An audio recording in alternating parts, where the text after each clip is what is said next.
ആചാര്യ T V Hindu ആചാരങ്ങളെയും അനുഷ്ഠാനങ്ങളെയും കുറിച്ച് കൂടുതൽ അറിയാൻ ഈ ചാനൽ സബ്സ്ക്രൈബ് ചെയ്യുക. ചില നക്ഷത്രക്കാർ വീണ്ടും വിചാരമില്ലാത്ത ചില നക്ഷത്രക്കാർ വീണ്ടും വിചാരമില്ലാത്തവരാണ്. ഇതാണ് ഇന്നത്തെ എൻ്റെ ജ്യോതിഷ സംബന്ധമായ വിഷയം. എൻ്റെ ജ്യോതിഷ വിഷയത്തിലേക്ക് എല്ലാവർക്കും സ്വാഗതം. എല്ലാ നക്ഷത്രക്കാരിലും ക്രൂരതയും സൗമ്യതയും ഉണ്ട്.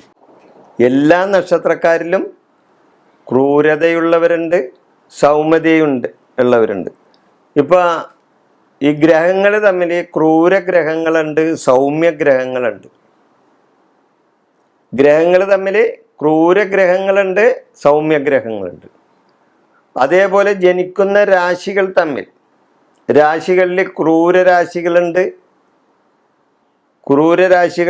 സൗമ്യരാശികളുണ്ട്. ക്രൂരരാശി, സൗമ്യരാശി. അപ്പം അതേപോലെ തന്നെ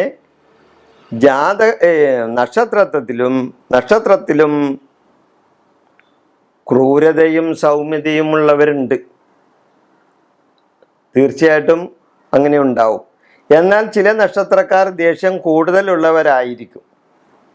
അങ്ങനെയുള്ളവർക്ക് ചില സമയത്ത് ദേഷ്യം നിയന്ത്രിക്കാൻ കഴിയില്ല. ഈ ക്രൂരത കാണിക്കുന്ന ചില നക്ഷത്രക്കാർ, അവർക്ക് ഈ സമയത്ത് ദേഷ്യം കൂടുതലായിരിക്കും. അപ്പോൾ അവർ ചെയ്യുന്ന പ്രവൃത്തികൾക്ക് ക്രൂര സ്വഭാവം വന്നു എന്ന് വരാം. അത് സ്വാഭാവികമാണ്, ഇല്ലേ? അങ്ങനെയുള്ള നക്ഷത്രക്കാരെ പറ്റിയാണ് ഞാനിവിടെ പറയുന്നത്. നമ്മൾ ചെയ്യുന്ന പ്രവൃത്തിയെപ്പറ്റി നമ്മൾ ഒരു നിമിഷം ചിന്തിക്കണം, ഞാനിത് ചെയ്യുന്നത് ശരിയാണോ എന്ന്. നമ്മൾ ചില തെറ്റുകളിലേക്ക് പോകുന്നത് നമ്മുടെ വീണ്ടും വിചാരമില്ലായ്മയാണ് നമ്മൾ അതിലേക്ക് നയിക്കുന്നത്, ഇല്ലേ? നമ്മളൊരു പ്രവൃത്തി ചെയ്യുമ്പോൾ, അല്ലെങ്കിൽ ഒരു പ്രവൃത്തിയിലോട്ട് ചെയ്യാൻ മനസ്സാഗ്രഹിക്കുമ്പോൾ നമ്മളുടെ ബ്രെയിൻ ഒന്ന് ചിന്തിക്കണം, നമ്മളിത് ചെയ്യുന്നത് ശരിയാണ്. ഒരു നിമിഷം ഒന്ന് ചിന്തിച്ചാൽ മതി. ആ ഒരു നിമിഷം നമ്മൾ ചിന്തിച്ചാൽ നമ്മൾ അങ്ങനെയുള്ള ക്രൂര പ്രവൃത്തികളും മറ്റു പ്രവൃത്തികളിൽ നിന്നും പിൻവലിയും. ചെയ്യുന്നത് ശരിയല്ല, നീ ഇത് ചെയ്യുന്നത് ശരിയല്ലെന്ന് നമ്മുടെ ബ്രെയിൻ നമ്മളോട് പറയും. എന്നാൽ വീണ്ടും വിചാരമില്ലാത്തവൻ ഒരു നിമിഷം പോലും ചിന്തിക്കില്ല. അവനെന്താ ചെയ്യണത്? വെച്ച് അങ്ങോട്ട് കീറും, ഇല്ലേ? അങ്ങനെ ചെയ്യുന്നു. അപ്പം നമ്മൾ ചെയ്യുന്ന പ്രവൃത്തിയെപ്പറ്റി ഒരു നിമിഷം ഒന്ന് ചിന്തിച്ചാൽ, ഞാനിത് ചെയ്യുന്നത് ശരിയാണോ എന്ന് ചിന്തിച്ചാൽ, തീർച്ചയായിട്ടും അങ്ങനെ ചിന്തിച്ചാൽ പല കുറ്റകൃത്യത്തിൽ നിന്നും നമുക്ക് പിന്തിരിയാൻ സാധിക്കും, ഇല്ലേ? പക്ഷെ ആരും അതിന് തയ്യാറായില്ല എന്നാണ് തയ്യാറാകില്ല. ദേഷ്യം വന്നാൽ ചിലർ എല്ലാം നശിപ്പിക്കും. അപ്പോൾ അവരെ ആർക്കും തടയാൻ പറ്റില്ല. ഒരു ദേഷ്യ സ്വഭാവം വന്നാൽ അവരെയൊക്കെ നശിപ്പിക്കും. ചില ആൾക്കാരില്ലേ, ചില വീടുകളിലൊക്കെ ചിലത് കാണുക, എടുത്തെറിയും. അതാണും വേണമെന്നില്ല, പെണ്ണാവണമെന്നില്ല, കൈ കിട്ടയൊക്കെ എടുത്തെറിയും. ചില പിള്ളേരും അതുപോലെയൊക്കെ തന്നെ. വീണ്ടും വിചാരം എന്ന് പറഞ്ഞ് ഇവർക്കില്ല. അപ്പം വീണ്ടും വിചാരമില്ലാത്ത നക്ഷത്രങ്ങളാണ് ഇങ്ങനെ ചെയ്യുന്നത്. ദേഷ്യം വന്നാൽ ചിലരെല്ലാം നശിപ്പിക്കും. അപ്പോൾ അവർക്ക് തരാനും പറ്റില്ല. പാപദശകളുടെ സമയത്ത് മറ്റ് പാപഗ്രഹങ്ങളുടെ അപകാരകാലങ്ങളിൽ ഇത് സംഭവിക്കും. ഇത് ഏറ്റവും കൂടുതൽ അങ്ങനെ സംഭവിക്കുന്നത് എപ്പോഴാണ്? പാപഗ്രഹങ്ങളുടെ സമയത്താണ്, അല്ലെങ്കിൽ ദശാകാലത്ത്. മറ്റ് പാപഗ്രഹങ്ങളുടെ അപകാരകാലങ്ങളിലും ഇത് സംഭവിക്കാം. അതിനാണ് കൂടുതൽ സാധ്യത. ആ സമയം പാപത്വം ഇരട്ടിയാവും. നമ്മളിലുള്ള പാപത്വം ഇരട്ടിയാവും.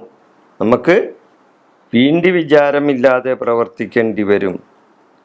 ഇന്ന് കൊലപാതകം നടത്തി, അതേപോലെ തന്നെ ദുഷ്പ്രവർത്തികൾ ചെയ്ത് മനുഷ്യ മനസാക്ഷിയെ ഞെട്ടിക്കുന്ന വിധത്തിലുള്ള പല കാര്യങ്ങളും നടന്നുകൊണ്ടിരിക്കുന്ന ഒരു കാലഘട്ടമാണ് ഇപ്പം, ഇല്ലേ? ഇവർ ഈ പ്രവൃത്തികൾ ചെയ്യുമ്പോൾ, ആ പ്രവൃത്തി ചെയ്യുന്നതിന് മുമ്പ് ഒരു നിമിഷം ഒന്ന് ചിന്തിച്ചിരുന്നെങ്കിൽ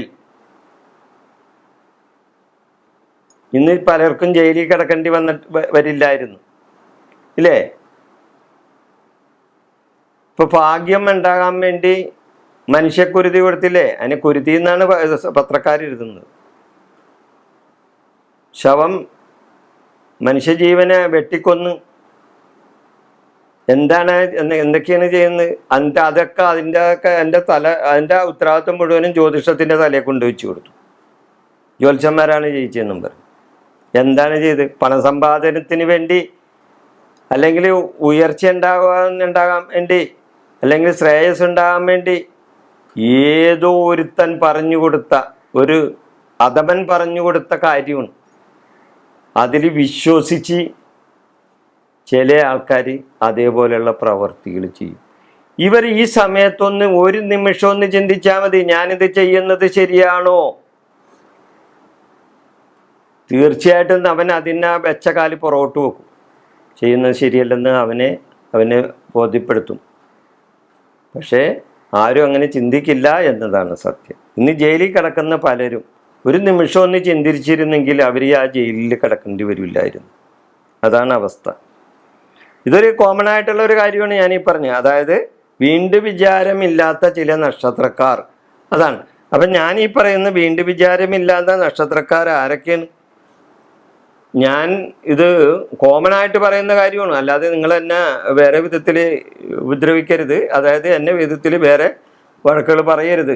അതായത് ഇത് സാമാന്യമായി ഉണ്ടാകുന്ന, അതായത് ക്രൂരരാശികളിൽ ജനിച്ചവരും സൗമ്യരാശികളിൽ ജനിച്ചവരും ചില വകഭേദങ്ങളുണ്ടാവും. ക്രൂരരാശികളിൽ ജനിച്ചവർക്ക് ക്രൂരത കൂടും എന്നാണ് ജ്യോതിഷ വിധിപ്രകാരം പറയുന്നത്. ക്രൂരരാശികളിൽ ജനിച്ചവർ, ഞാൻ നേരത്തെ പറഞ്ഞില്ലേ, ക്രൂരരാശി ഉണ്ടാവും, സൗമ്യരാശിയുണ്ട്. അതുപോലെ തന്നെ അപ്പോൾ ഏതൊക്കെ നക്ഷത്രങ്ങളാണ് ഈ വീണ്ടും വിചാരമില്ലാത്തവർ? അശ്വതി, ഭരണി, കാർത്തിക, ആയില്യം, മകം, ചിത്തിര, ചോതി, മൂലം, അവിട്ടം, ചതയം, പുരുരുട്ടാതി, ഉത്രട്ടാതി. ഈ പറയുന്ന എല്ലാവരും ഇതേപോലെ ചെയ്യണമെന്നില്ലട്ടോ. ഇതൊക്കെ ക്രൂര രാശികളിൽ ജനിച്ച നക്ഷത്രങ്ങളാണ്. അതുകൊണ്ടാണ് ഈ നക്ഷത്രങ്ങൾ ക്രൂര സ്വഭാവം കാണിക്കാൻ അല്പം മുൻപന്തിയിൽ നിൽക്കുന്നവരെന്ന് പറയുന്നത്. അപ്പോൾ വീണ്ടും വിചാരമില്ലാതെ ചിലർ ഇങ്ങനെയുള്ള നക്ഷത്രക്കാർ പെരുമാറും. ചിലർക്ക് ഈ പ്രവണത കൂടും. ഞാൻ ഈ പറഞ്ഞ പ്രവണത കൂടും. അതുകൊണ്ടാണ്. എല്ലാവർക്കും ഇത് ഉണ്ടാകണമെന്ന് നിർബന്ധമൊന്നുമില്ല. സാമാന്യമായ ഒരു വിഷയമാണ് ഞാനിവിടെ സാമാന്യപരമായി പറഞ്ഞത്. ഈ വിഷയം ഞാനിവിടെ അവസാനിപ്പിക്കുന്നു. നിങ്ങൾക്ക് നന്ദി, നമസ്കാരം.